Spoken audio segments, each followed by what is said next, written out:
lau anfaqa ahadukum mithla uhudin zahaban, seandainya ada di antara kamu yang boleh berwakaf emas walaupun sebesar bukit Uhud. Bukit Uhud itu panjangnya 7 km. Seandainya ada di antara kamu yang boleh berwakaf emas sebesar bukit Uhud, itu tak sampai setengah tapak tangan Sayyidina Abu Bakar Siddiq. Kenapa? Sebab kalau sekarang ada orang bersedekah banyak, memanglah sekarang sudah aman. Tapi masa itu masa susah, masa payah, Abu Bakar Siddiq menunjukkan bukti keimanannya. Ini keutamaan yang pertama menurut Al-Quran.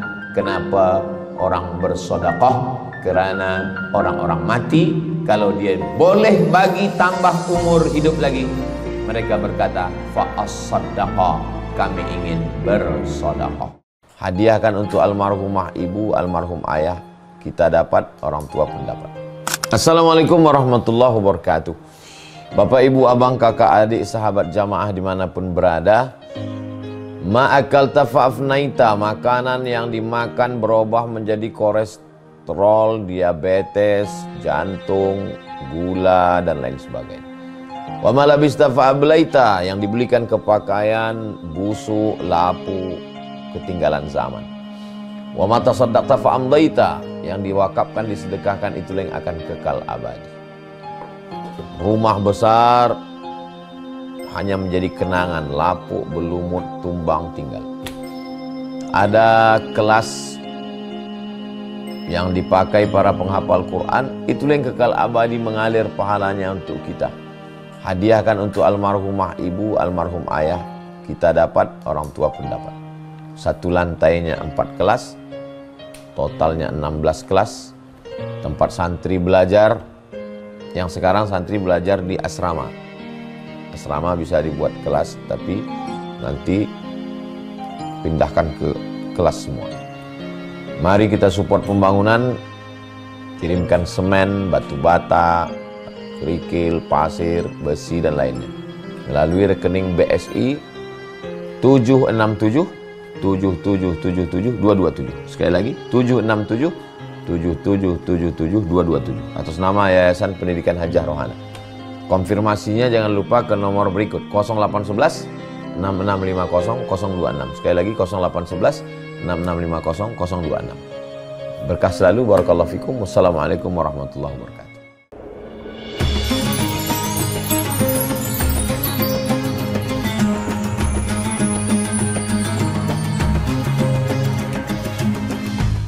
Bismillahirrahmanirrahim. Assalamualaikum warahmatullahi wabarakatuh.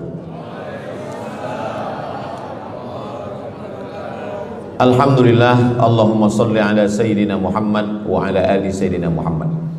Kullu amrin zibalin, semua amal yang baik, walam yubda' bihamdillah, kalau tidak diawali dengan alhamdulillah, pujian kepada Allah, fahuwa aqta', maka amal itu putus. Makna putus, putus sampai di dunia saja, tak boleh dibawa sebagai bekal menghadap Allah. Maka kita ingin amal kita malam ini tidak putus, maka kita awali dengan alhamdulillahi rabbil alamin. Setiap majlis kalau tidak disebut namanya, maka majlis itu antanajifah, majlis yang busuk, majlis bau, majlis bangkai. Maka kita sebut namanya, Allahumma salli ala Sayyidina Muhammad wa ala ali Sayyidina Muhammad. Laisa minna, bukan golongan kami, kata Nabi SAW. Man lam yarham saghirana, sesiapa yang tidak sayang kepada budak anak kecil, walam ya'rif syarafa kabirina, tidak hormat kepada orang tua, maka dia tidak diperakui sebagai umat Nabi Muhammad SAW. Semua anak-anak muda-muda, belia-belia yang saya sayangi, para alim ulama, tuan-tuan guru, datuk-datuk, datin-datin, semua yang berhadir ini insyaallah dimuliakan Allah Subhanahu wa taala. Amin ya rabbal alamin. Tajuk kita malam ini 8 keutamaan orang yang bersedekah menurut Al-Quran dan sunnah Nabi Muhammad sallallahu alaihi wasallam. Keutamaan yang pertama,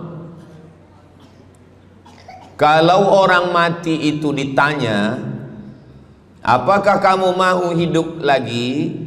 Maka orang mati itu menjawab, tapi belum ada orang yang mati hidup lagi. Macam mana kita boleh tahu dia menjawab? Sebab diceritakan Allah dalam Al-Quran. Apa kata mereka? A'udzubillahi minasyaitonirrajim. Laula akhartani ila ajalin qarib. Kalaulah kami yang sudah mati ini diberi masa lagi, ajal, masa qarib, pendek, sikit, kejap. Kalaulah kami boleh dibagi masa hidup lagi walaupun sikit, walaupun kejap, apa yang ingin mereka lakukan? Fa'as-saddaqa, kami ingin bersodaqah. Mereka tak ada kata, kalaulah kami boleh hidup lagi, kami ingin jihad. Tak ada. Kalau boleh hidup lagi, kami ingin pergi haji. Tak ada. Mereka katakan, fa'as-saddaqa, kami ingin bersodaqah. Kenapa sodaqah? Kenapa bukan perang? Maka ulama membagi jawaban. Karena kalau haji itu balasannya nanti di surga. Wal hajjul mabrur laisa lahu jazaa'un illal jannah. Haji mabrur balasannya surga nanti selepas hari kiamat. Tapi kalau sedekah balasan pahalanya diperolehi ketika di alam kubur. Itulah kenapa orang-orang yang mati itu ingin kalau hidup lagi fa'as-saddaqa, mereka ingin bersedekah. Sedekah hampir semua kata-kata dalam bahasa Arab itu asalnya 3 huruf. Sadaqah. Sadaqah artinya benar. Sadaqallahul azim, maha benar Allah. Sadaqah artinya benar. Kalau memang benar betul iman kita, mana buktinya? Buktinya adalah dengan bersedekah. Itulah kenapa sedekah itu disebut dengan sedekah, tanda iman itu benar. Karena untuk menggerakkan lidah bercakap sangat mudah. Apa kata pepatah orang Melayu? Lidah tak bertulang. Mudah saja menggerakkan. Asyhadu an la ilaha illallah wa asyhadu anna Muhammadar Rasulullah. Kalau memang benar betul cakap, mana buktinya? Buktinya adalah sedekah. Lelaki mengatakan saya cinta kepada kamu. Senang saja nak mengatakan cinta. Tapi apa bukti, proof, mana memang betul cinta? Maka dia mesti bagikan sedekah. Kalau yang tadi itu sedekah, kalau ini namanya sadaq. Sadaq artinya mahar. Mahar pernikahan lelaki dengan perempuan, aku nikahkan engkau dengan anak saya dengan memberikan cincin emas dan gelang rantai tunai. Itulah dia sadaq, tanda bukti cinta dia kepada seorang perempuan. Sadaqah, benar. As-sidqu, sidik, benar. As-siddiq, orang yang benar. Maka disebut dia dengan Abu Bakar Siddiq, kerana dia benar memberikan emas sebesar batu waktu dibawa pergi hijrah bersama Nabi Muhammad SAW. Maka dia disebut dengan Siddiq kerana dia benar imannya dengan memberikan sedekah. Tapi ada makna siddiq yang lain. Ketika yang lain mendustakan Nabi, tak percaya kepada Isra Mi'raj, dialah orang yang percaya. Maka disebut dia dengan Siddiq. Siddiq dari kata sadaq, benar. Karena iman dia yang benar. Mana bukti, proof bahwa iman dia benar? Dia bersedekah, membagikan emasnya sebesar batu. Nama dia Abu Bakar Siddiq. Nama ayah dia Abu Quhafah. Ayah dia tak Islam. Apa kata ayah dia? Habislah emas Abu Bakar itu dibawa Muhammad sallallahu alaihi wasallam. Anak Abu Bakar itu namanya Asma. Asma, mana emas ayah kamu? Dah habis dibawa Muhammad. Dia benci betul dengan Nabi Muhammad. Datang Asma, dia ambil batu, dia masukkan ke dalam kain. Kata Asma, emas ayah tu masih ada dalam kain, Datuk. Lalu Abu Quhafah memegang. Abu Quhafah ni buta, dia tak nampak. Oh ya, masih ada lagi. Rupanya emas itu sudah dibawa hijrah bersama Rasulullah sallallahu alaihi wasallam. Makanya kata Nabi, "Lau anfaqa ahadukum mithla Uhudin zahaban." Seandainya ada di antara kamu yang boleh berwakaf emas walaupun sebesar bukit Uhud. Bukit Uhud itu panjangnya 7 km. Seandainya ada di antara kamu yang boleh berwakaf emas sebesar bukit Uhud, itu tak sampai setengah tapak tangan Sayyidina Abu Bakar Siddiq. Kenapa? Sebab kalau sekarang ada orang bersedekah banyak, memanglah sekarang sudah aman.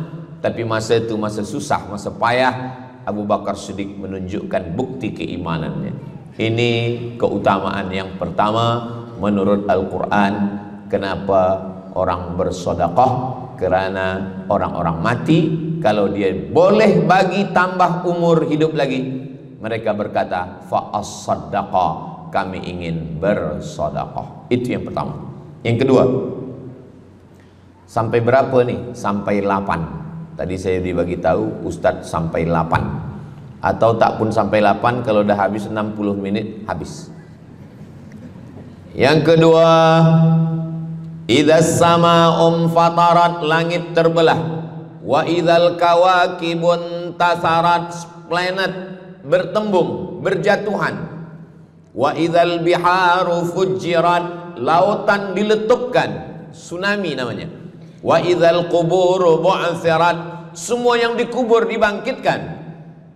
Selepas itu kita pun bangkit dari kubur. Innama amruhu idza arada syai'an ayyaqula lahu kun fayakun. Bila kita bangkit, tak ada atap, tak ada dinding, tak ada pokok kayu. Semua gunung-gunung macam bulu kambing dihembus angin. Wa takunul jibalu kal ihnil manfush, macam bulu kambing dihembus angin. Di mana kita bernaung, di mana kita berlindung? Kata Nabi SAW. Ini yang kedua. Kullu mri'in tahta zilli sadaqatihi, orang akan bernaung di bawah sedekah. Bukan bernaung di bawah haji, bukan bernaung di bawah sembahyang, bukan bernaung di bawah puasa, tapi tempat bernaung atap adalah sedekah. Tapi jangan sebab kita kaji sedekah malam ni, esok subuh tak sembahyang. Awak tak sembahyang, kita bernaung di bawah sedekah. Betul, memang bernaung di bawah sedekah, tapi tiangnya sembahyang. As-salatu imaduddin, sembahyang, salat itu adalah tiang daripada agama. Maka tempat kita berlindung, tempat kita bernaung nanti adalah sedekah. Ada yang tenggelam kerana peluh saking panasnya, ada yang tenggelam kerana peluh sampai ke lutut, ada sampai ke pinggang, ada sampai ke leher, ada yang tenggelam habis. Tapi ada orang yang merasa sejuk, selesa. Kenapa? Kullu mri'in tahta zilli sadaqatihi, orang akan bernaung di bawah sedekah. Orang-orang yang membina masjid, macam mana mahalnya masjid, jutaan ringgit. Maka ketika dia mati menghadap Allah Subhanahu wa taala, semua kepanasan, semua terik, matahari sejengkal dari ubun-ubun kepala. Tapi ada orang yang tahta zilli sadaqatihi, dia akan bernaung di bawah sedekah. Mudah-mudahan panjang umur, Allah bagi kita rezeki supaya kita boleh bernaung di bawah sedekah kita nanti insyaallah. Kita masa siang 12 jam, malam 12 jam. Tapi di akhirat nanti 50,000 sanah, 50.000 tahun. Belum tentu lagi diputuskan di pengadilan Allah Subhanahu wa taala. Datang orang menghadap Nabi Adam. Wahai Adam, kami sudah kepanasan, kami tak tahan di padang mahsyar ini. Kata Nabi Adam, saya malu menghadap Allah. Dulu kata Allah, la taqraba hadhihi syajarah, jangan dekati pokok kuldi. Fatakuna minaz zalimin, nanti engkau jadi orang zalim. Fa azallahumas syaitan, tapi digoda syaitan. Lalu kemudian Nabi Adam bertaubat. Doa yang paling tua doa Nabi Adam, Rabbana zalamna anfusana wa illam taghfir lana wa tarhamna lanakunanna minal khasirin. Datang mereka menghadap kepada Nabi Nuh. Cepatlah Nabi Nuh menghadap kepada Allah supaya diputuskan mahkamah ini. Kata Nabi Nuh, saya malu menghadap Allah. Anak saya Kan'an, masa saya panggil, ya bunayya, wahai anak saya Kan'an, irkam ma'ana, ayo mari naik ke atas perahu sampan ayah. Apa kata Kan'an? Sa'awi ila jabali ya'simuni minal ma, saya naik sampan, saya naik ke atas bukit, saya akan selamat. Rupa-rupanya hujan 40 hari 40 malam, tenggelam. Kita belum lagi 40 hari 40 malam, baru 2 hari buaya dah naik ke jalan. Macam mana 40 hari 40 malam. Maka saat itu, saat anaknya Kan'an akan tenggelam, apa kata Nabi Nuh? Ya Rabbi, ya Allah, inna bni min ahli, itu anakku ya Allah. Allah marah. Apa kata Allah? Innahu laisa min ahlik, dia bukan anakmu. Innahu amalun ghairu salih, karena amal dia tak baik. Nabi Nuh malu menghadap Allah. Datang mereka kepada Nabi Musa alaihissalam. Kata Nabi Musa, saya pun malu menghadap Allah kerana perbuatan Bani Israel, umat saya jahat. Mereka datang menghadap Nabi Isa. Kata Nabi Isa, saya malu menghadap Allah kerana mereka menyembah saya selepas saya meninggalkan mereka. Pada akhirnya mereka datang menghadap Sayyidina wa Maulana wa Syafi'ina Muhammad sallallahu alaihi wasallam. Hanya Nabi Muhammad lah yang berani menghadap Allah. Sebab apa? Sebab dia umatnya. Maka walaupun kita umat yang paling kecil, umur paling pendek, badan paling tidak bertenaga, tapi kita adalah umat yang pertama nanti yang akan diputuskan perkara, dan kita adalah umat yang pertama akan masuk ke dalam surga Allah Subhanahu wa ta'ala. Maka banyak mereka yang ingin menjadi umat Nabi Muhammad. Bahkan Nabi Musa pun ingin menjadi umat Nabi Muhammad sallallahu alaihi wasallam. Masa Umar bin Khattab datang membawa lembaran-lembaran Taurat, Nabi berkata, apa itu wahai Musa? Taurat. Nabi Muhammad SAW memanggil, mari Taurat. Lalu Nabi Muhammad mengkoyak. Apa kata Nabi? Lau kana Musa hayyan ma wasa'ahu illa iyattabi'ani. Kalaulah Musa masih hidup, dia pasti akan ikut saya. Dan itu betul pada peristiwa Isra dan Mi'raj. Nabi jadi imam, Nabi Musa jadi makmum, Nabi Isa jadi makmum, Nabi Ibrahim jadi makmum, semua nabi-nabi jadi makmum. Imamnya adalah Sayyidina wa Maulana Muhammad sallallahu alaihi wasallam. Jadi keutamaan yang kedua, kita bernaung di bawah sedekah. Yang ketiga, sadaqatus sirri tutfi'u ghadabar rabbi kama yatfa'ul ma'an nar. Sedekah memadamkan api neraka seperti air yang memadamkan api. Kita kalau nampak api, mudah-mudahan kita selamat daripada terbakar, amin. Lalu kemudian datang api, kita padamkan dengan air. Lalu kemudian macam mana memadamkan api neraka? Air sebanyak apa yang boleh memadamkan? Maka kata Nabi SAW, keutamaan yang ketiga adalah sadaqatus sirri tutfi'u ghadabar rabbi, sedekah memadamkan api neraka. Jadi kalau kita dulu banyak silap, banyak salah, banyak dosa, kullu bani Adam, semua manusia ini khata'un, semua pernah salah, pernah mabuk, pernah berzina, pernah minum khamar, pernah berjudi. Kalaupun dia tidak buat dosa yang zahir, pernah hasad, pernah dengki, busuk hati. Maka ketika itu macam mana memadamkan murka Allah dengan istighfar, memadamkan dengan sembahyang, solat, sunat, taubat. Ada satu cara lagi. Dengan cara apa? Memadamkannya dengan sedekah. Tutfi'u ghadabar rabbi, memadamkan murka marah Allah Subhanahu wa ta'ala, padam dengan sedekah. Tapi tentu saja sedekah yang ikhlas kerana Allah Subhanahu wa ta'ala. Datang seorang yang sudah banyak dosa menghadap Nabi, menghadap pendeta Yahudi. Wahai pendeta Yahudi, saya ini banyak salah, banyak dosa.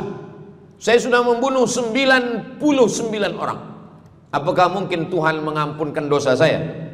Kata pendeta Yahudi, Tuhan tidak mengampuni dosa kamu karena kamu sudah membunuh. Dia cabut pisau dia. Kalau begitu, kamulah yang ke-100. Dia dah bunuh 99. Itu maka saya takut juga kalau datang orang. Ustaz Somad, apakah Allah mengampuni dosa saya? Apa dosa kamu? Membunuh orang. Ayo Allah ampunkan dosa. Faqtulu anfusakum, bunuhlah diri kamu. Surat Al-Baqarah. Bunuhlah diri kamu. Fataba alaikum, Allah menerima taubat kamu dengan membunuh diri. Sebab Bani Israel minta ampun kepada Allah bukan dengan istighfar. Minta ampun kepada Allah bukan dengan sembahyang taubat. Bani Israel kalau dia minta ampun kepada Allah dulu zaman Nabi Musa, dia ambil pedang, dia ambil parang panjang, dia cari orang yang sama-sama berdosa. Saya ada dosa, saya cari tuan-tuan yang ada dosa. Tuan ada dosa? Ada. Kita nak bertaubat? Ya, ayo kita. Nanti kita sama-sama cincang. Nanti tuan cincang saya cincang tuan. Kita sama-sama mati. Baru Allah ampunkan dosa. Faqtulu anfusakum, bunuhlah diri kamu. Fataba alaikum, Allah menerima taubat kamu. Tapi syariat Nabi Muhammad sallallahu alaihi wasallam. Ma min muslimin yuznibu dzamban, kalau ada yang silap khilaf salah, summa yatatahhar, mandi taubat. Apalagi kita di Bandar Sri Begawan, bila tadi pesawat terbang nak landing turun, nampak cantik laut keliling. Jadi siapa nak mandi taubat, pergi ke laut. Kalau sampai ke tengah laut, bukan cuma dosa hilang, orangnya hilang sekali. Aku mandi taubat, saya mandi taubat. Selepas mandi taubat, tak boleh mandi taubat, wudu. Tak boleh wudu, tayamum. Selepas itu sembahyang sunat taubat. Usolli sunnatat taubat raka'ataini lillahi ta'ala. Dosanya perlu sebut, jangan sebut. Ada seorang lelaki, maaf, nafsu dia tinggi. Lalu di jalan dia nampak perempuan. Selepas itu maaf, dia cium. Selepas itu dia datang ke Nabi, dia mengadu. Ya Rasulullah, tadi saya melakukan begini-begini. Tegak Umar bin Khattab, Allah sudah tutupi, kenapa kamu bukakan di hadapan orang ramai? Allah mengampuni manusia kecuali al-mujahirun. Al-mujahirun menampakkan dosanya dan bangga dengan dosanya. Ini orang akhir zaman ini sekarang banyak mujahirun. Dia mabuk, dia live streaming. Hai guys, dah mabuk ke malam ni? Ini al-mujahirun. Maka ulil amri mesti ambil hukum. Tapi orang yang pernah berdosa, pernah silap, pernah salah, jangan cerita lagi, tutup. Suami-suami kalau bertobat kepada Allah, mengadu kepada Allah, cukup. Jangan cerita ke istri. Allah menerima, istri tak terima. Jadi taubat cukup kepada Allah Subhanahu wa taala, mengadu. Dah bangkit tahajud malam minta kepada Allah. Jangan suara kuat-kuat. Cukup. Sebab tidak semua kejujuran boleh diterima orang lain. Tak semua perempuan boleh menerima kejujuran. Sakit hati dia. Allah Subhanahu wa taala Maha Pengampun. Selepas itu kemudian wa asbi'is sayyi'atal hasanata, dosa-dosa silap khilaf masa lalu bagaimana menutupinya? Hasanata, perbuatan baik. Sembahyang baik, solat baik, tapi ada yang paling baik. Apa dia? Shadaqatus sirri, memperbanyak sedekah, memadamkan murka Allah seperti api memadamkan, dipadamkan oleh air. Marah itu adalah kobaran dari api neraka. Bila kita sedang marah, itu adalah api neraka lahab. Lahab itu artinya berkobar. Lahab pakai ba, lahab. Sebab saya pernah juga lalu di satu jalan, ada rumah makan, restoran Abu Lahab, pakai P, lahab, mungkin lahab, makan lahab. Allah Subhanahu wa taala memadamkan murkanya. Inna rahmati sabaqat ghadabi, rahmatku lebih cepat daripada murkaku. Memang Allah marah, tapi ketika dia berbagi kepada orang lain, dia tutupi dosanya di masa yang lalu. Syarat taubat 3. Yang pertama, an-nadamu fil qalbi, menyesal dalam hati. Yang kedua, al-iqraru bil lisani, nyatakan dengan lisan, astaghfirullahalazim. Yang ketiga, al-itmaru alla ya'uda ilaihi abadan, tekad saya tidak akan buat lagi sampai mati. Namanya taubat nasuha. Nasuha, 3 huruf. Nasoha artinya menyaring madu. Datang orang memanjat pokok kayu, dia ambil parang panjang, dia potong sarang lebah jatuh ke bawah, disaring dengan kain tipis, lalu kemudian tersangkut di atas kain. lilinnya tersangkut, lebahnya tersangkut, anak lebah tersangkut, rantingnya tersangkut, dahannya tersangkut, maka keluarlah madu. Itu bahasa Arabnya namanya nasuha. Apa makna nasuha? Menyaring dosa-dosa sehingga yang tinggal hanya amal soleh. Yang sampah-sampah tersangkut. Sekarang susah nak minum madu yang asli, banyak palsu. Macam mana Ustaz, saya ni suka spesihat minum madu. Apa tanda madu ni asli? Bawa pulang ke rumah. Kalau istri marah, itu asli.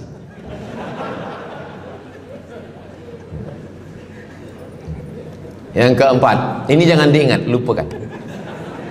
Yang keempat, apa itu keutamaan sedekah? Kata Nabi SAW, as-sadaqatu, sedekah itu tadfa'u mitatas su', menolak mati su'ul khatimah.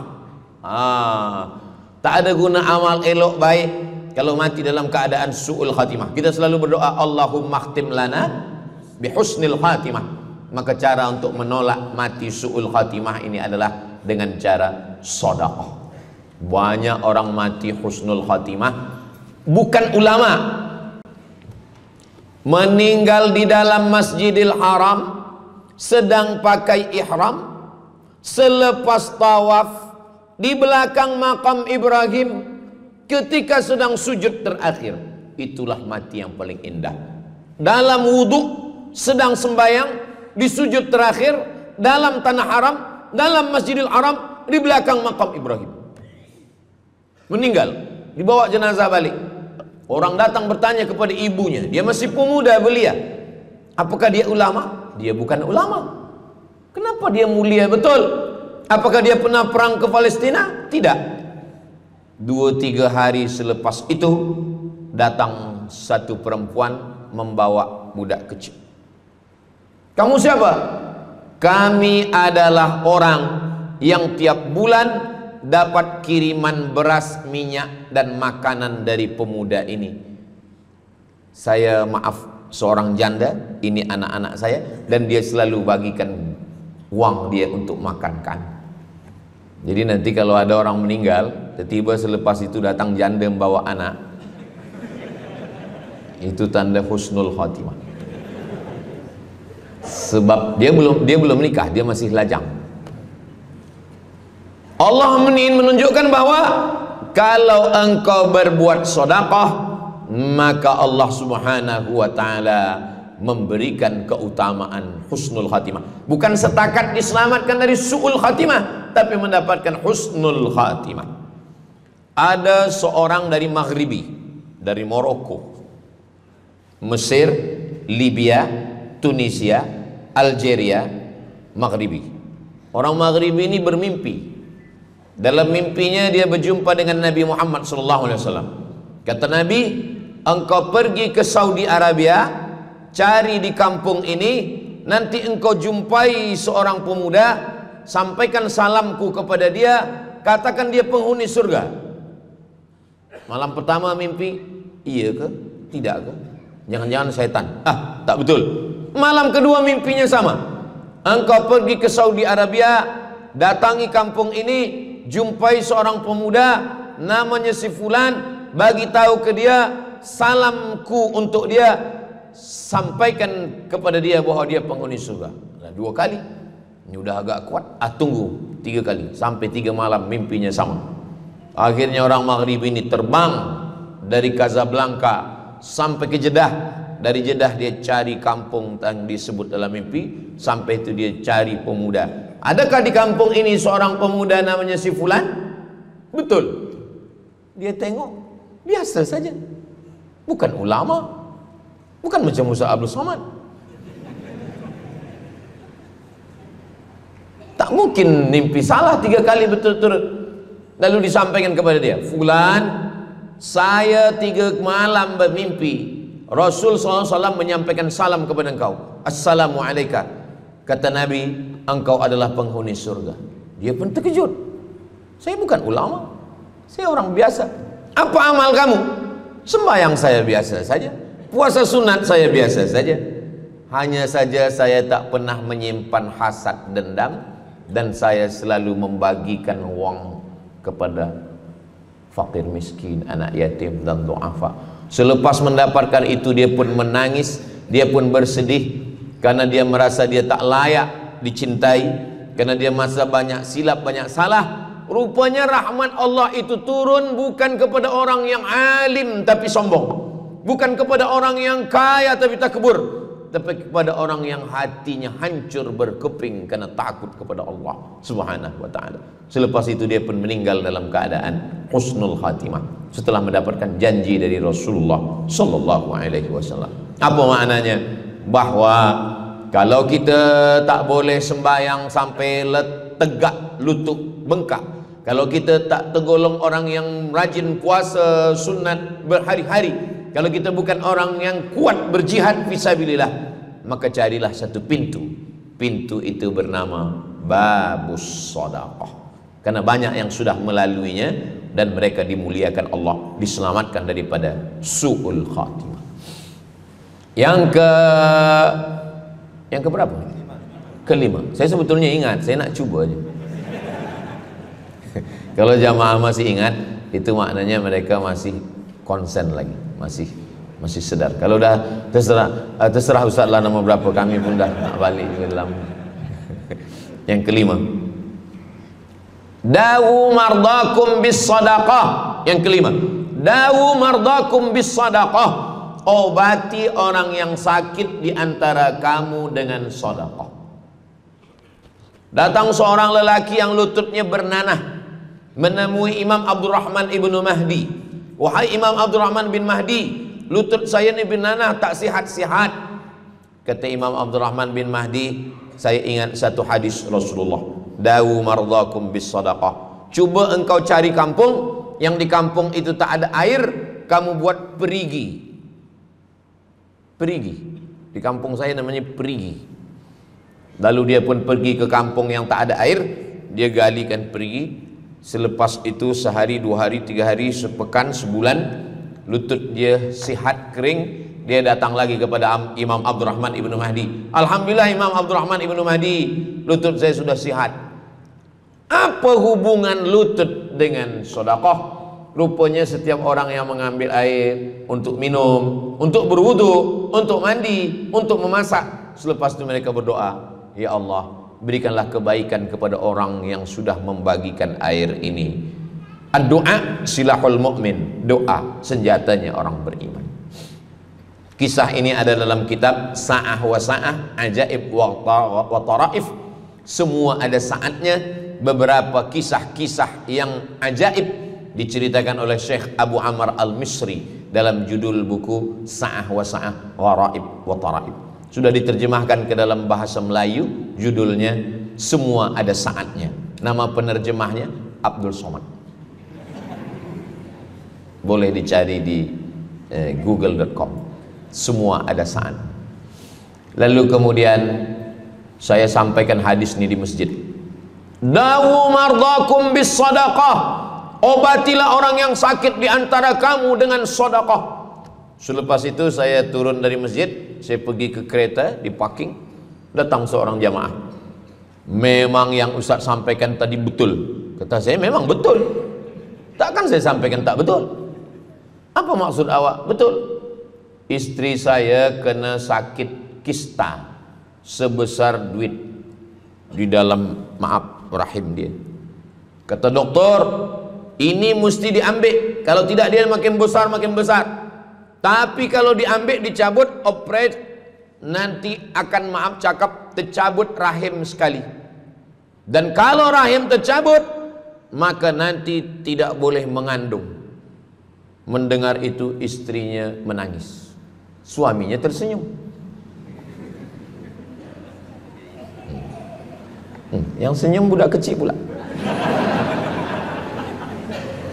Lalu kemudian rupanya istri dia tahu tentang hadis Nabi, dawu mardakum bis sadaqah, obatilah orang yang sakit dengan bersedekah. Maka dia pun bersedekah. Selepas itu mereka pergi lagi medical check up ke hospital. Sampai di hospital dicek USG, rupanya kista itu makin kecil dan hilang. Doktor tu pula bertanya balik, awak makan apa? Saya makan nasi, kata dia. Minum apa? Minum teh tarik. Saya amalkan hadis Nabi Muhammad SAW, dawu mardakum bisadaqah. Kata doktor, awak tak perlu operate, dan ini tidak perlu dibelah, dan rahim awak masih boleh mengandung. Istrinya tersenyum, lakinya pula menangis. Begitulah Allah Subhanahu wa ta'ala.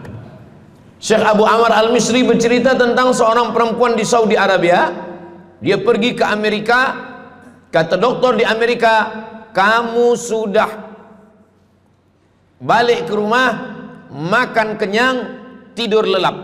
Nanti kalau puan-tuan pergi hospital, lalu dokter bercakap, balik ke rumah, makan kenyang, tidur lelap. Itu maknanya malaikat maut udah dekat, tak ada obat.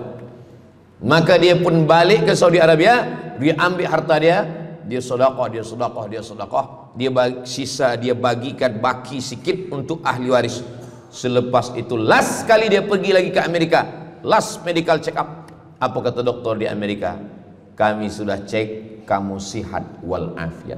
Banyak sekali orang-orang yang diberikan Allah Subhanahu wa taala keutamaan dengan sedekah, mukjizat, bahwa Nabi SAW sudah meninggal dunia, tapi mukjizatnya masih ada sampai akhir zaman ini. Di antaranya adalah dawu mardakum bis sadaqah, obatilah orang yang sakit di antara kamu dengan bersedekah. Yang ketujuh, yatsba'ul mayyita salasun, yang mengiringi mayat orang mati ke liang lahat ada tiga. Yang pertama, mal. Bahasa Arabnya mal. Orang kita menyebut mall. Harta yang mengiringi manusia ke liang lahat. Yang pertama maluhu, harta. Yang kedua ahluhu, istri, anak, menantu, kawan, jiran, sahabat. Yarji'usnani, yang dua ni balik ke rumah. Anak balik, istri balik, kereta balik, semua balik. Wa yabqa wahidun, yang kekal hanya satu. Apa dia? Yang kekal hanya satu, itulah dia sedekatuhu. Sedekah lah yang kekal. Itulah kenapa orang-orang meninggal dunia. Kita di atas dunia ini, kata Nabi, baina sittin wa sab'in. Kita hidup di atas dunia ini antara sittin, 60, sab'in, 70. 60, 70, 60, 70. Kalau umur 30, ada berjumpa jamaah umur 30 yang dia soal, dah berbini kah?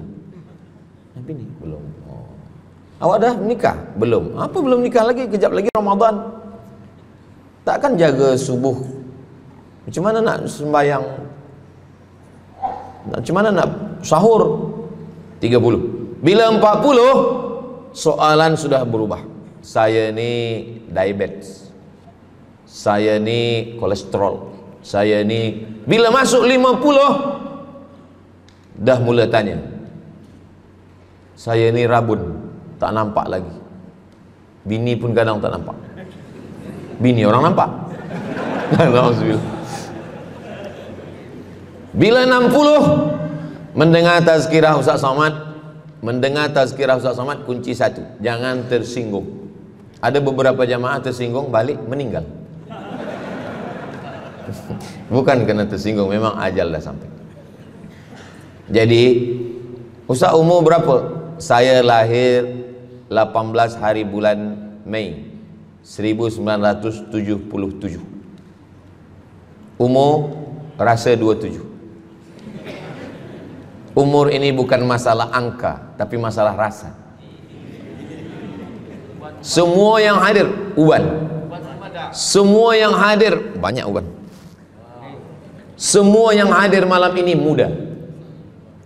Mana muda lagi Ustaz? Kami dah tua. Ini bukan orang tua. Ini orang tua yang terjebak di tubuh pemuda. Ini semua pemuda-pemuda. Siapapun yang sembahyang ke masjid, siapapun yang berjamaah, maka dia muda. Siapapun yang tidur di rumah tak sembahyang, dia sudah tua. Lautan kan kuseberangi, gunung kan kudaki, masjid kulalui. Nah, ini orang tua semua.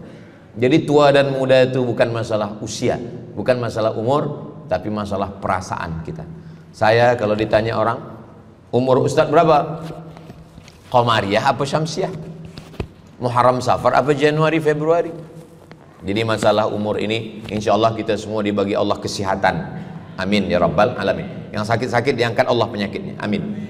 Jadi kata Nabi SAW, semuanya tinggal, wa yabqa wahidun, yang tinggal hanya satu, wa amaluhu, di antara amal adalah sedekah. Itu yang ketujuh.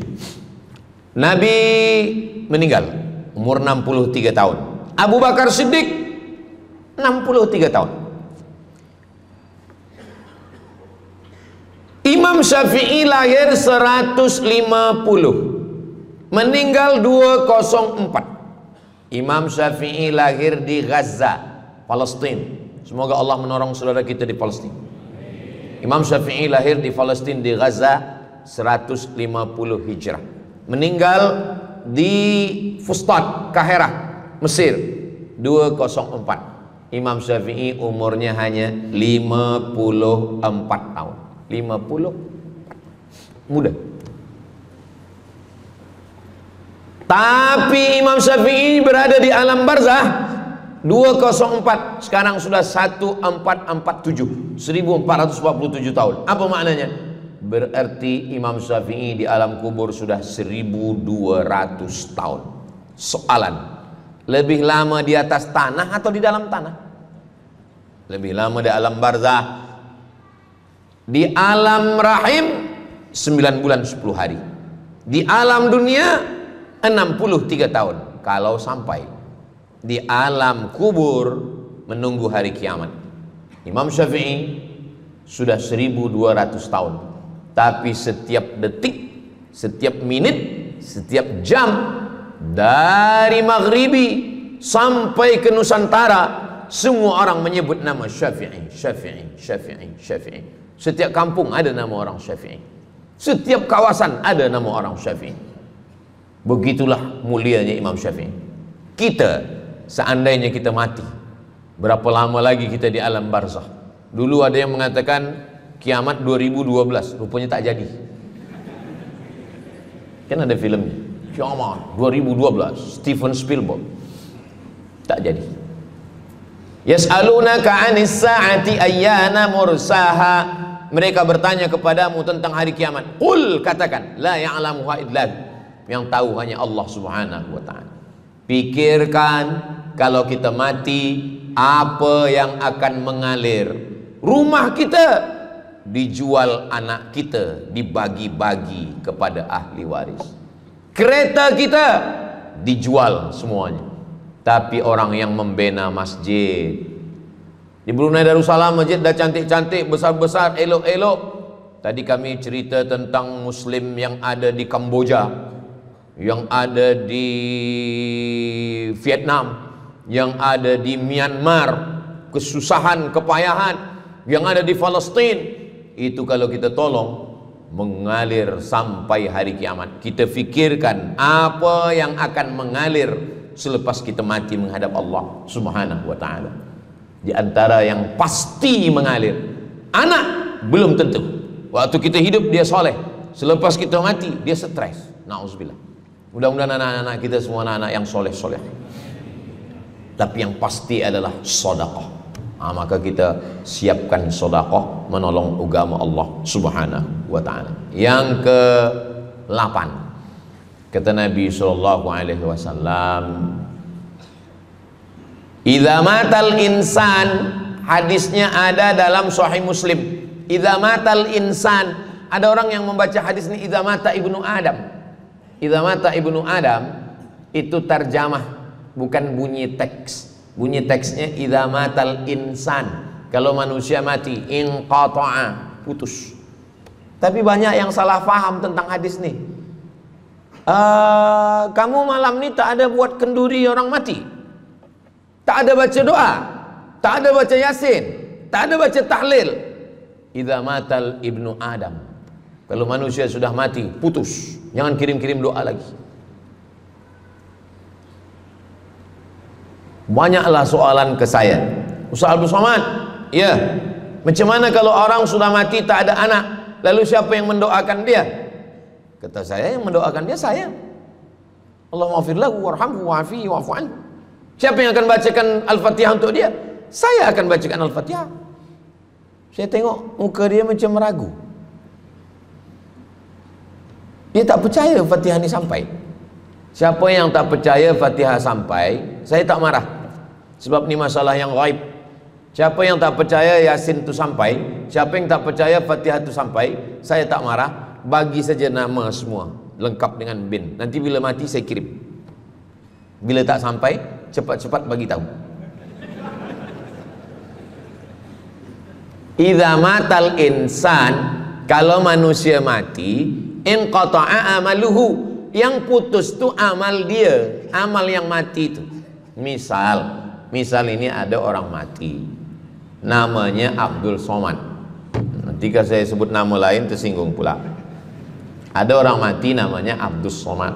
Idza matal insan, kalau Abdul Somad ni mati, inqata'a amaluhu, maka yang putus tu amal dia. Amal Abdul Somad ni yang putus. Amal orang Brunei untuk Abdul Somad putus atau tak putus? Tidak putus. Datang berita, mereka tengok di Instagram Abdul Somad, Ustadz Abdul Somad Official. Bagi yang belum follow, cepat follow. Dapat berita, Ustadz Somad sudah meninggal. Orang Bandar Seri Begawan, semua orang Brunei mengirimkan Al-Fatihah, mereka sholat ghaib. Sampai apa tak sampai? Sampai. Jadi mana yang putus itu apa maknanya? Amal dia putus. Amal orang mati ini putus. Amal orang hidup kepada yang mati tak putus. Saya ulang sekali lagi, yang putus itu amal orang mati. Amal orang mati putus. Apa maksud amal orang mati putus? Kepada muslimin muslimat, sila datang ke masjid yang akan membagi tazkirah almarhum Abdul Somad. Itu mana putus. Mana boleh tazkirah lagi? Orang mati itu amalnya putus, tapi amal orang hidup untuk orang mati tidak putus. Kalau memang putus, kenapa ada amalnya yang tak putus? Ada amal dia yang tak putus. Ini Abdul Somad mati dia, amal dia semuanya putus, tapi ada amal dia yang tak putus. Pertama, shadaqatun jariyah. Sedekah itu kan amal dia, tak putus. Sedekah dia bina masjid dia, sedekah dia tahfiz Quran. Budak-budak tahfiz Quran itu menghafal Quran, jadi tuan guru, punya murid, punya pondok, maka tak putus. Amal dia tapi tak putus. Yang kedua, ilmun yuntafa'u bih, mengajar dia, diamalkan orang, tak putus. Waladun salihun, anak soleh. Anak soleh itu maksudnya, anak soleh itu kan amal dia. Itu yang banyak orang yang tak paham. Macam mana amal soleh macam mana amal soleh itu amal kita? Macam mana anak soleh itu amal kita? Kalau istri, mohon maaf, kalau istri awak cuma awak tengok saja, apakah mungkin dia hamil? Itu dah payah betul dah menjelaskan. Maknanya anak kita itu amal kita. Maka kalau kita mati, dia tetap mengalir. Bukan berarti doa orang lain tak sampai. Ini banyak orang salah faham. Selepas orang meninggal, tak usah baca doa lagi, tak usah Allahumma ighfir lahu lagi, tak usah baca Yasin lagi, tak sampai. Maksud putus itu amal orang mati itu putus. Kalaulah putus amal orang hidup kepada orang mati, tak ada solat jenazah. Nanti kalau ada orang mengatakan, tak usah baca doa, kita udah putus semua, nanti bila dia mati, jangan sembayangkan. Sebab sembahyang jenazah itu kan amal orang hidup untuk orang mati. Allahu Akbar, Allahumma alhamd, Allahu Akbar, Al-Fatihah, Allahu Akbar, salawat, Allahu Akbar, Allahumma ighfir lahu warhamhu wa'afihi wa'fu anhu, Allahu Akbar, Allahumma la tahrimna ajrahu wa la taftina ba'dahu wa ighfir lana wa lahu wa li ikhwanina alladhina sabaquna bil iman wa la taj'al fi qulubina ghillan lil ladzina amanu rabbana innaka ra'ufur rahim.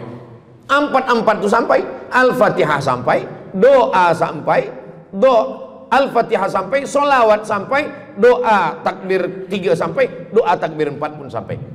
Itu maknanya amal orang hidup sampai. tapi amal orang mati putus.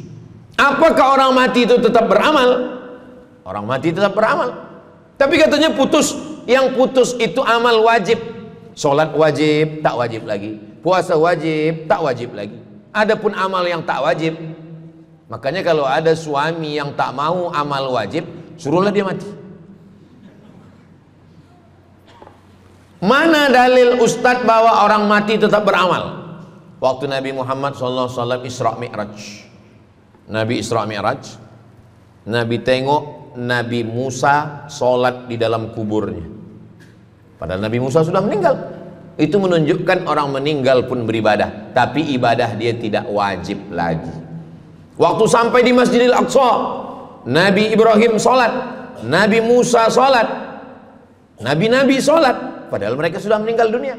Itu menunjukkan bahwa orang mati beribadah, tapi ibadahnya tidak wajib. Yang kita wajib ini hanya dari akil baligh sampai kita mati. Siapa yang wajib sembahyang? Akil baligh. Siapa yang wajib puasa? Akil baligh. Siapa yang wajib haji? Akil baligh mampu. Ada orang akil, ada orang baligh tapi tak akil. Umur 15 tahun, 20 tahun, 30 tahun, baligh umurnya sampai, tapi tak akil, tak ada akal.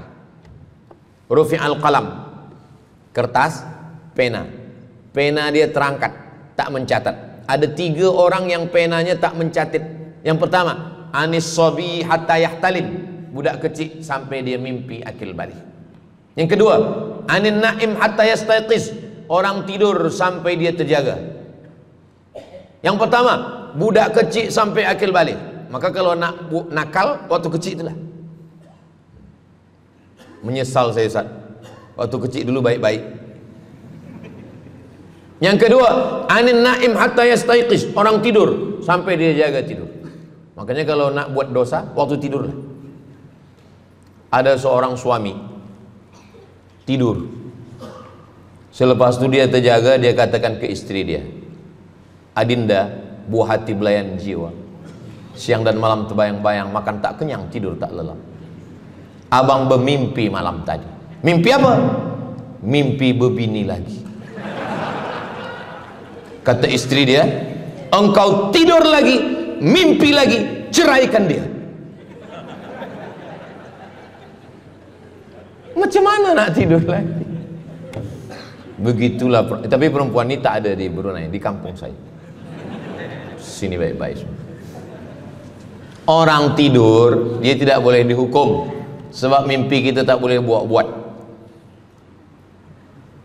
Anil naim hatta yastayqiz, orang tidur sampai dia jaga tidur.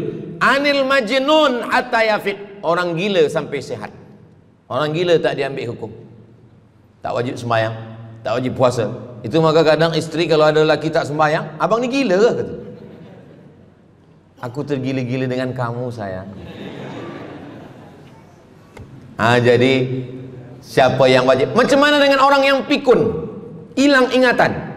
Hilang ingatan bila dari mula zuhur azan sampai waktu asar habis, ingatan dia hilang, maka dia tak wajib sembahyang.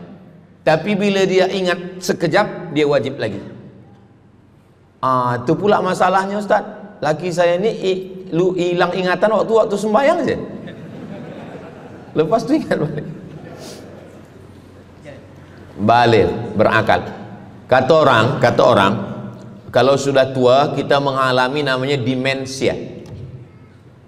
Manusia, demensia, amnesia. Amnesia tak ingat apa-apa, semua lupa. Itu maka kita bila nak pergi kemana-mana guna helmet, sebab bila kepala ni terantuk lupa. Ada kawan saya, dia hafaz Quran 30 juz, ceramah tazkirah kemana-mana, bawa kereta jatuh. Kata dia banyak ayat-ayat yang hilang, maka aku kalau sembahyang ayat pendek-pendek. Kata saya, bang, di kampung saya dulu kalau ada radio yang dah tua yang rosak, itu biasa kita pukul mau elok balik. Cuba antukkan sekali lagi, kata saya. Kata dia, aku takut kalau aku antukkan Fatihah ni pula hilang. Maka Islam ini datang menjaga 5. Pertama, menjaga akal. Tak boleh minum khamar, tak boleh guna khamar, narkotik. Menjaga diri, tak boleh bunuh diri. Menjaga kehormatan, tak boleh menghina orang. Menjaga agama, tak boleh membawa aliran sesat, ateis, tak percaya, kekafiran. Menjaga harta, tak boleh ada mencuri, tak boleh ada dusta, tak boleh ada akad bohong, tak boleh ada tipu, tak boleh ada gharar, tak boleh ada zulm, tak boleh ada ghish. Man ghasyana falaysa minna. Siapa yang menipu kami, maka dia bukan golongan kami. Jadi berdasarkan 8 keutamaan ini, kalau ingat 8-8-nya alhamdulillah. Tak ingat 8, ingat 7, ingat 6, ingat 5, ingat 4, ingat 3, ingat 2, ingat 1. Satu pun tak ingat, innalillah. Tapi insyaAllah kita boleh ingat semua. Sebab apa? Sebab tazkirah malam ini direkodkan. Nanti boleh ditonton ulang di channel Ustadz Abdul Somad Official. Jangan lupa subscribe, like, share, and comment. Jamaah yang dimuliakan Allah Subhanahu Wa Taala, tadi saya mula pukul 8.15, sekarang sudah pukul 8.10. Jadi saya di mana-mana tazkirah memanglah 60 menit, 600 ml. Tapi rupanya botolnya kecil aja. Nah, jadi sebenarnya setengah jam pun cukup. Jadi dari 8 tadi itu semua membagi kita semangat. Kalau ada orang yang mengatakan Islam ini agama yang menyuruh kita tak usahlah berniaga, tak usahlah bertanam kelapa sawit, tak usahlah bertanam kelapa, tak usahlah buka ikan, tak usahlah bertani. Sesungguhnya Islam ini agama yang menyuruh kita berusaha. Masuk masjid, Allah maftahli abwaaba rahmatik. Keluar masjid, Allahumma inni as'aluka min fadlik. Kenapa keluar masjid minta rezeki? Sebab peniaga, pedagang, bisnismen dapat duit. Duitnya bukan untuk dunia, duitnya untuk akhirat. Jadi kalau ada orang mengatakan kereta tak dibawa mati, siapa kata kereta tak dibawa mati? Kereta boleh dibawa mati. Kereta yang macam mana? Kereta wakaf. Ada kereta 10, wakafkan untuk tahfiz Quran. Masa emak saya meninggal, berpesan dia, nanti kalau aku mati, tolong kuburkan aku di samping makam ayahku. Dari tempat saya, rumah saya ke kampung mak saya jauh, 10 jam naik kereta. Hospital tak nak bagi kereta ambulan.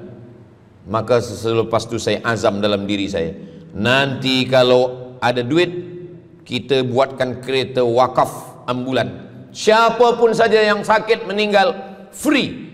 Alhamdulillah kami ada yayasan tabung wakaf umat namanya, 2 kereta ambulan sekarang. Siapapun yang sakit, free. Naik kereta ni free, syaratnya 2, sakit mati. Alhamdulillah, sesiapa saja datang boleh. Jadi saya rasa sakit hati, dalam hati saya itu, saya mesti azamkan, tekadkan ini. Begitu juga dengan tahfiz, guru-guru, cikgu-cikgu, pelajar-pelajar, buatkan kereta. Begitu juga dengan rumah. Apa kata orang? Untuk apa bina rumah elok-elok, rumah besar? Rumah tak dibawa mati. Rumah boleh dibawa mati. Rumah yang mana? Rumah tahfiz Quran. Assalamualaikum. Waalaikumsalam. Ustaz Abdul Somad. Betul. Saya ada rumah Ustaz, 9 bilik, 2 aras, parking lapang. Rumah siapa? Tak tahu. Ini rumah siapa Tuan? Tuan Haji. Rumah saya. Tuan Haji di mana sekarang? Saya di Surabaya, Ustaz Abdul Somad. Rupanya dia dulu kerja kilang minyak di Riau, Sumatera. Lepas pencen dia balik ke Jawa. Jadi rumah ini saya nak wakafkan. Wakafkan sekarang kami buat rumah tahfiz Quran. Pagi, petang, siang, malam orang hafaz Quran.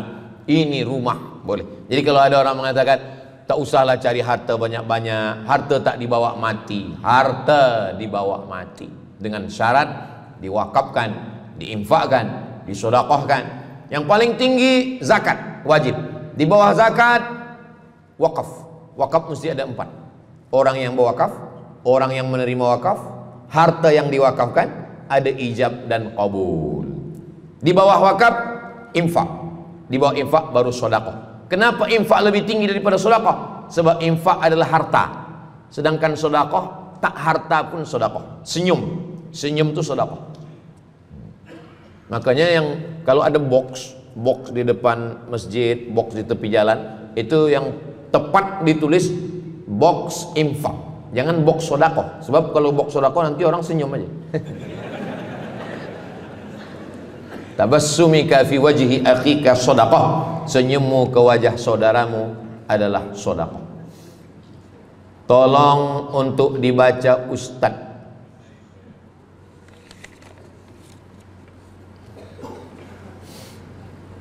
Seorang hamba yang ketika jahiliyah pernah mengambil hak orang dengan mengambil persen daripada uang infak.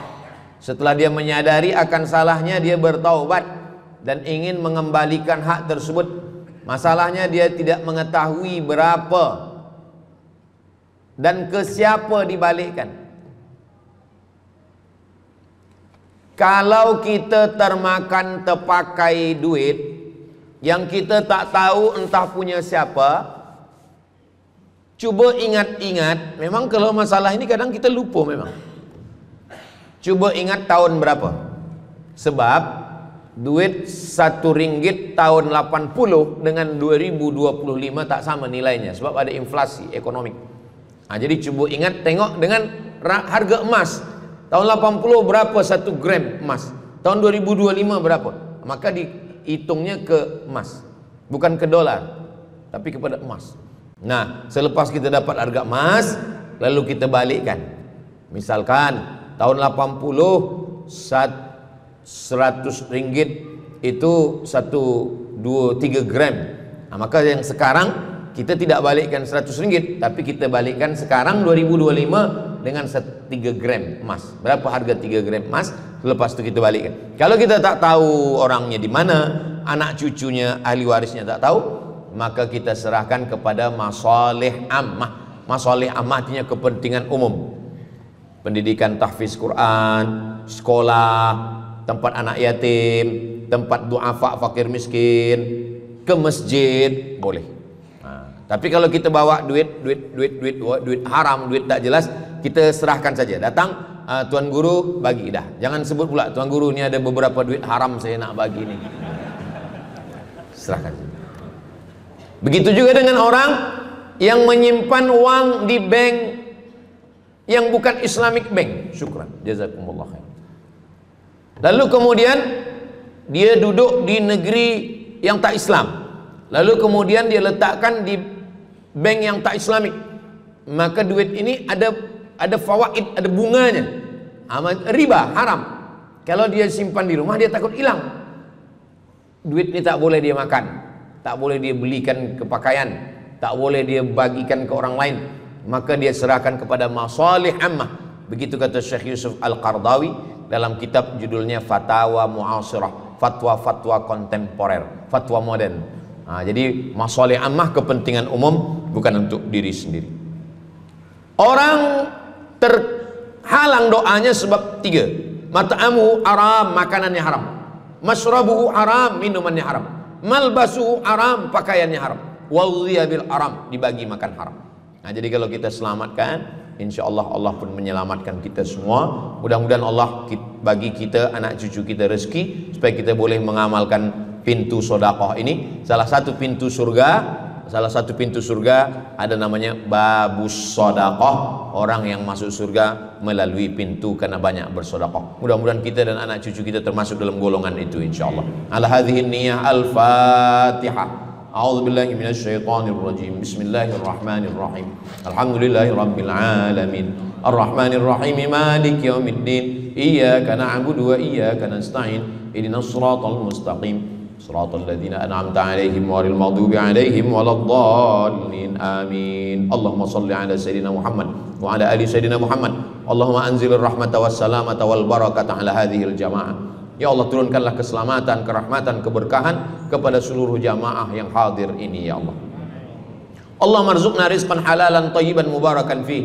Berikanlah kami rezeki yang halal yang barakah supaya kami dapat berwakaf, berinfak dan bersedekah. Ya muyassir kulli asir, engkau yang memudahkan segala yang susah. Yassir lana umurana, mudahkan segala urusan kami, umurad dunya wal akhirah, urusan dunia dan urusan akhirat ya Allah. Allahumma wasi' arzaqana, lapangkan rezeki kami. Barik lana fi umurina, berikan berkah pada umur kami. La tada' lana dzamban illa ghafartah, pulang kami dari majelis ilmu ini dalam keadaan bersih dari segala dosa-dosa. Wala dainan illa qadaitah, tolong kami lepas dari segala hutang piutang riba. Wala maridan illa syafaitah, ada saudara kami yang sakit, angkat penyakitnya, sihatkan ya Allah. Wala mayyitan illa rahimtah, yang meninggal dunia curahkan rahmat kasih sayangmu, lapangkan kuburnya, selamatkan dari azab ya Allah. Wala aziban illa zawajatah, yang belum menikah berikanlah jodoh yang baik-baik ya Allah. Wala raghiban illa anjabatah, yang belum ada keturunan berikanlah anak yang soleh solehah penghafal Quran mujahid fi sabilillah. Allahumma ja'al hadzal balada baladan amina, jadikanlah negeri tempat tinggal kami negeri yang aman dan damai. Allahumma dafa'anil ghala wal waba wal fahsya wal riba wal zina wal munkar, selamatkan dari malapetaka, bencana, musibah, segala perbuatan keji dan munkar. Rabbana fir lana dzunubana wa li walidaina wa li abaina wa li ummahatina wa li ajdadina wa li masyayikhina, ampunkan dosa kami, datuk nenek moyang kami, guru-guru kami, waliman hadarana, semua yang hadir dan mengikuti kajian kami malam ini ya Allah. Rabbana atina fid dunya hasanah wa fil akhirati hasanah wa qina adzabannar. Wa sallallahu ala sayyidina Muhammad wa ala alihi washabihi wasallam. Walhamdulillahi rabbil alamin. Taqabbalallahu minkum minna wa minkum taqabbal ya karim. Terima kasih segala perhatian. Mohon maaf segala kesilapan. Aku qauli hadza astaghfirullah li wa lakum. Saya tutup dengan pantun penutup. Menangkap puyuh di Bukit Selasih. Thank you dan terima kasih. Wassalamualaikum warahmatullahi wabarakatuh.